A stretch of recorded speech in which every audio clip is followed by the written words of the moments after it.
понравилось, как читают, вдохновенно. И настроение, конечно же, праздничное создается.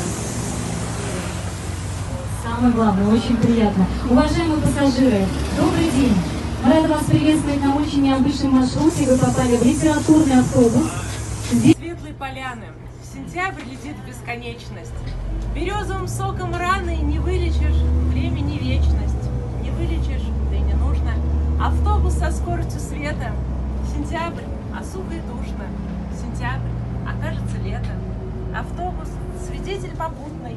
Все те же сиденья и стекла. В них небо кусочек мутный. Сентябрь, как кофе теплый. Приехали. Все как обычно.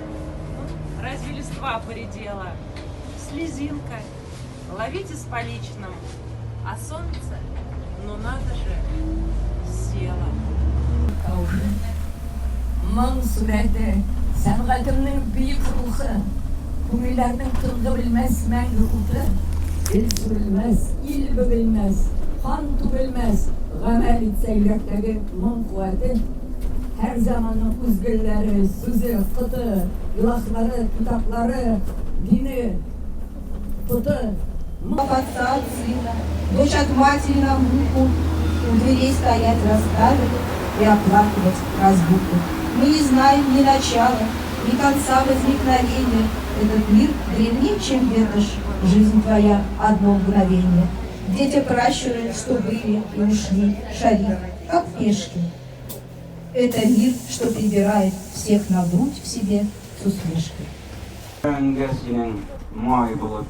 Min kilermin singa yağmur bulup, kırpenden yersen yuvarmın. Jiller bulup isip koyguların, yarsıp taratırmın, uvarmın. Min kilermin kukta yıldız bulup, sırlarından gazı üsüyorsun. Min kilermin singa jarım bulup, sin jarımda mine süyersin. Min item. Спасибо, что он отозвался на это, шанс и я считаю, что вообще автотранспортное предприятие – это народное предприятие, ну, естественно, на службе народа. И мы вот тем самым тоже хотим внести небольшую лепту, как бы, и послужить нашему народу. Поэтому мечта